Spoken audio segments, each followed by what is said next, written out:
Lagi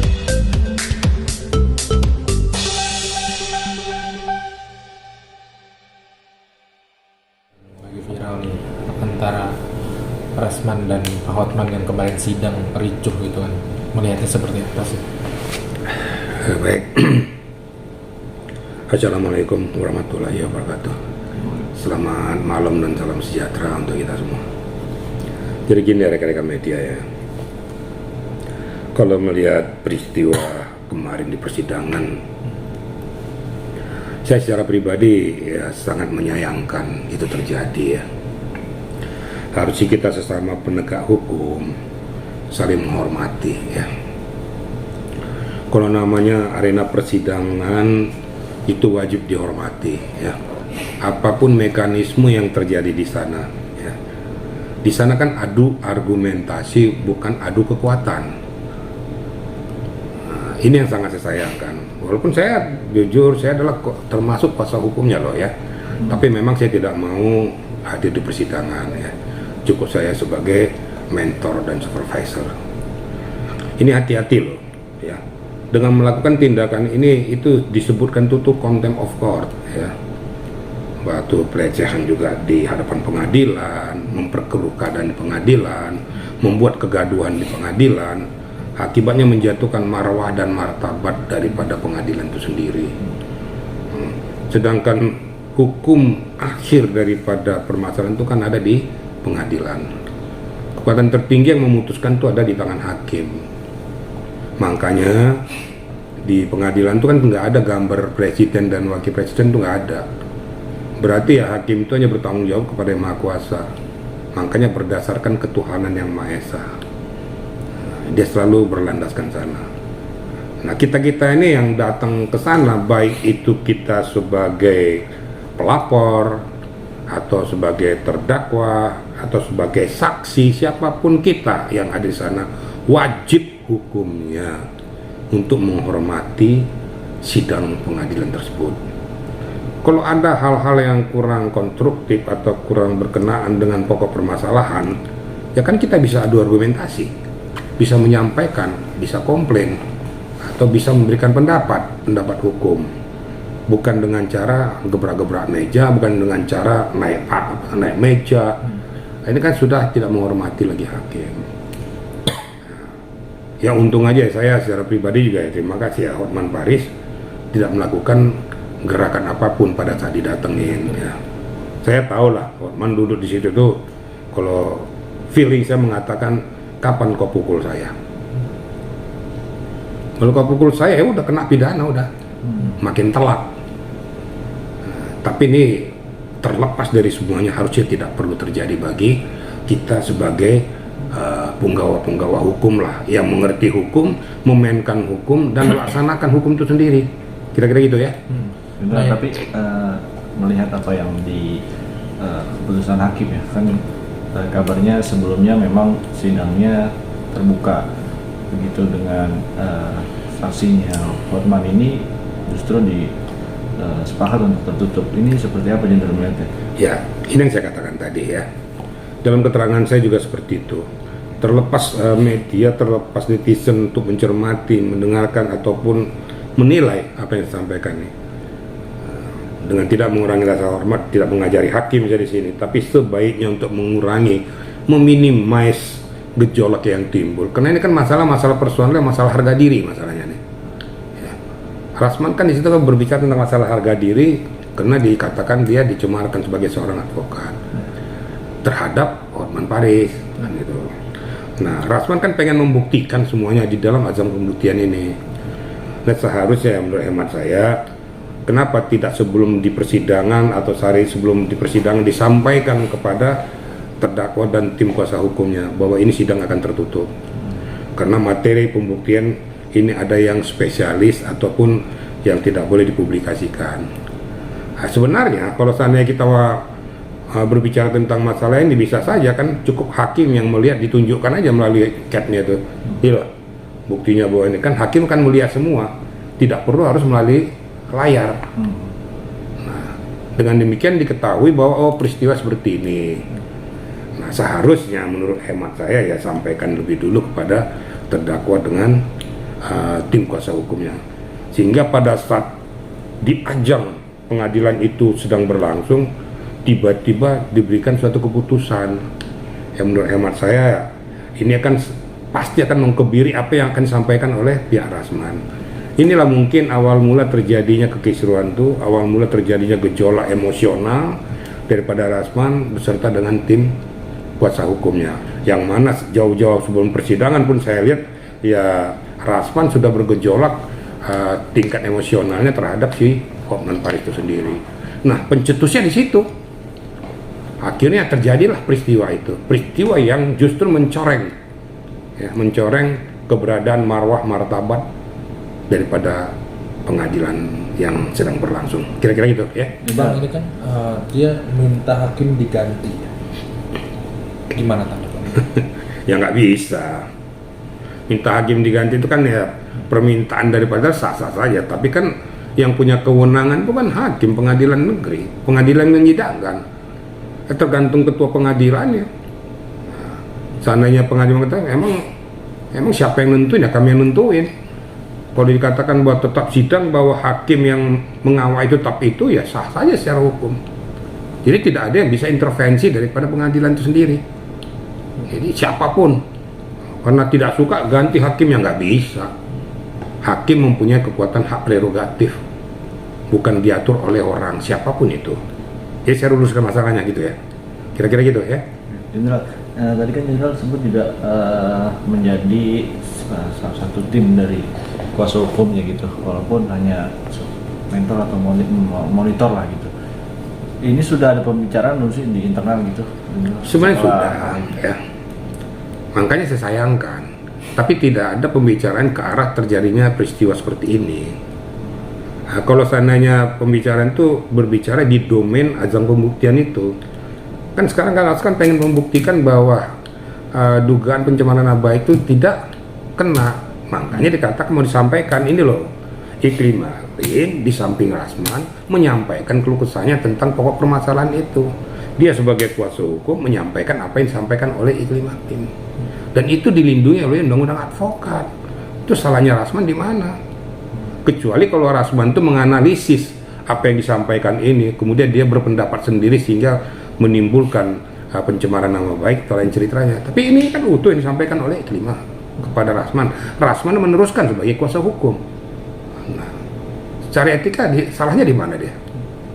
Kan nggak ada salahnya. Ya percuma dong jadi jadi kuasa hukumnya kalau dia tidak bisa berpendapat.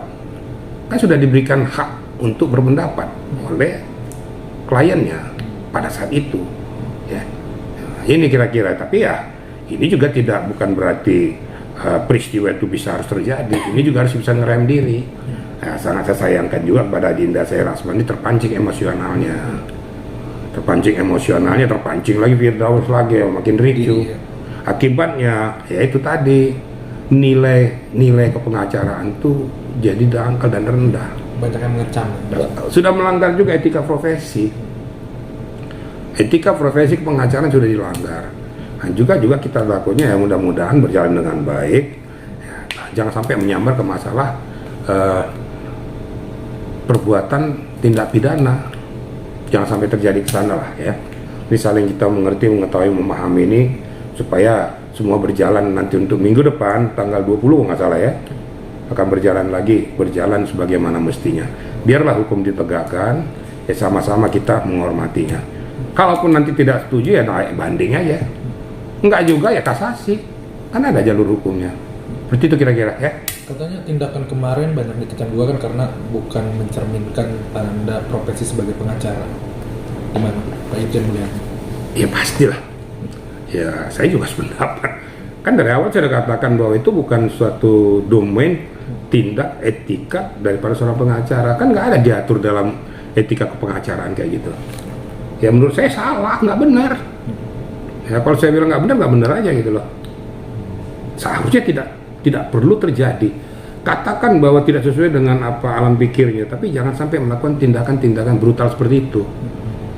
Nah, kalau sudah di pengadilan dilakukan kayak gitu, terus kalau di luar gimana nanti? Kan lebih parah lagi. Nah, ini makanya kita masuk ke arena sana dengan kepala dingin ya. hati yang tenang. Kalaupun tidak sesuai dengan apa yang di dalam hati kita, jangan terpancing emosional. Tunjukkan intelektualitas kita, bahwa kita masih mempunyai kadar intelek yang baik. Jangan tunjukkan tindakan barbar. Orang akan menilai nanti kadar daripada ilmu kita. Oh, cuma segitu kamu, kira-kira gitu ya. Tidak, tapi baik Hotman maupun Rasman ini bisa dikenakan sanksi nggak sih, dari mungkin dari organisasi atau dari mana gitu? Tergantung ya. Nah, sekarang masalah Hotman dikenakan sanksi organisasi dari mana? Dalam hal apa? Tapi kalau peristiwa kemarin, ya ini justru nyamber Rasman dengan Firdaus. Gitu. Karena itu kan fakta nyata di pengadilan terjadi peristiwa itu. Nah, masalah sanksi itu nanti serahkan aja kepada organisasi lah. Saya tidak punya domain di situ. Ya mudah-mudahan diberikan peringatan lah ya, bahwa tidak layak, tidak pantas melakukan itu ya. Di pengadilan boleh kita berdebat keras-keras dalam ucapan, tapi tidak boleh dibarengi dengan perbuatan. Perbuatan di arena pengadilan gebrak-gebrak meja itu nggak pantas. Itu bukan kita seorang pengacara yang baik. Ya. Makanya kita pengacara jangan sok-sok jagoan juga kita. Dimanapun berada tetap hormati pengadilan itu. Ingat, hakim mempunyai hak prerogatif untuk mengusir siapapun yang berada di arena pengadilan, yang membuat gaduh suasana, yang membuat tidak tenang perjalanan daripada persidangan. Kalau menurut hemat daripada hakim bahwa ini kamu kok bukannya bagus, merusak persidangan, diperintahkan keluar itu. Dia punya hak loh tuh. Silakan aja mau ngotot, silakan, tapi suruh keluar. Tugas keamanan pengadilan, Pamdalnya akan menarik orang bersangkutan untuk keluar dari arena persidangan. Itu ada hak daripada hakim loh ya. Kira gitu. Bang, ini kan Bang Pak Jenderal, ini kan Hotman Paris juga minta agar MA itu mencabut izin beracara Bang Firdaus lah, serta meminta tolong kepada Pak Oto ini untuk memberikan sanksi terkait menginjak-injak itu di pengadilan gitu. Seperti apa sih melihatnya? Ya, kapasitas Pak Oto untuk menindak tegas itu dalam hal apa? Nah, mungkin kurang inilah mungkin tapi kalau dari organisasi mungkin, tapi kalau dari kementerian apa? Kan nggak ada relevansinya. Nah ini yang harus kecuali kalau dia di bawah pradinya Oto, yang mungkin dia sebagai ketua pradinya Oto Hasibuan, mungkin bisa ngambil langkah teguran, menindak ataupun mencabut lisensinya. Tapi kapasitasnya sebagai Menko yang enggak dong. Kan harus kita bisa bedakan gitu ya.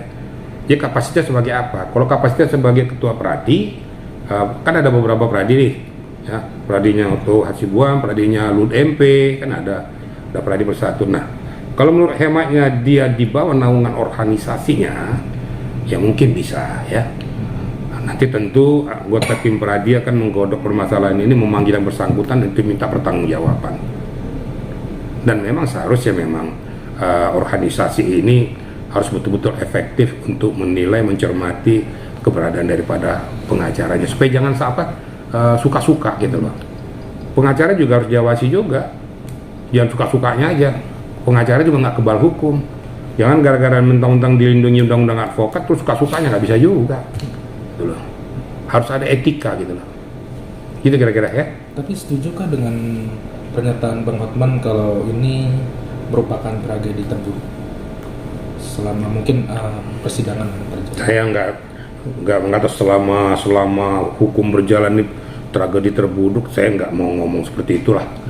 Tapi yang saya sampaikan ini tragedi yang tidak perlu terjadi. Jangan kita bawa sebagai kalau itu berarti yang paling terburuk, yang paling hancur-hancuran lah, kan gitu. Saya nggak mau menyampaikan seperti itu, tapi ini tragedi yang tidak perlu terjadi di persidangan model apapun. Karena etika daripada persidangan itu ada. Ketentuan di persidangan sudah dibacakan terlebih dahulu sebelum persidangan dimulai. Bahwa tertib, jangan melakukan perbuatan ini, jangan, kan ada kriterianya itu. Nah, salah satu item itu dilanggar ya, wajib untuk diberikan sanksi, dikeluarkan dari persidangan. Nah, kira-kira gitu ya. Pesannya mungkin buat Bang Hotman sama Bang Rasman seperti apa sih? Memang ini semuanya teman-teman saya semua ya. Pak Hotman juga ya teman juga, ya Rasman adik saya juga. Jadi semua yang tim kuasa hukumnya juga adik-adik saya juga. Ya, saya juga ada di sana, tapi marilah sama-sama kita berpikir jernih, kita tunjukkan kepada publik bahwa kita sebagai pengacara senior mempunyai rasa kepedulian terhadap hukum itu sendiri. Jadi jangan kita menunjukkan siapa kita, tapi kita tunjukkanlah bagaimana kita menyelesaikan hukum itu, mengayomi orang yang sedang kita lindungi. Jangan tunjukkan siapa kita, jagonya kita, nggak ada yang jago. Ya, di atas langit masih ada langit. Untuk itu ya sudahlah, sesama kita pengacara jangan saling bersinggungan, jangan saling menyudutkan, jangan saling kita menyakiti lah. Ya, karena kita punya domain, suatu ketika akan ketemu loh. Pada saat acara ataupun dalam suatu persidangan tertentu kadang-kadang kita jadi teman. Pada suatu saat ketika ya jadi lawan. Tapi kan sama-sama teman semuanya. Pada saat di persidangan, ayo kita memperjuangkan hak-hak daripada klien kita. Setelah keluar dari area persidangan kita berteman gitu. Jangan dibawa ke pribadi lah gitu. Nah, itu juga kan nggak layak, nggak pantas juga gitu loh ya. Seperti apa yang saya lakukan, nggak saya kepada orang-orang tertentu. Contoh aja, nggak kok jauh-jauh. Bagaimana dulu Rasman sama saya? Tapi kan dia adik saya. Saya anggap adik saya anggap junior saya, sudahlah. Nyata saya berteman, saya dekat kok sama dia. Saya sering berkomunikasi. Nah, kenapa tidak kita lakukan hal kayak gitu? Nggak perlu kita membenci orang ya. Kita boleh berperang tentang profesi, tentang penegakan hukum, tapi tidak boleh membenci orangnya. Kira-kira gitu ya. Saya ada lagi, cukup. Saya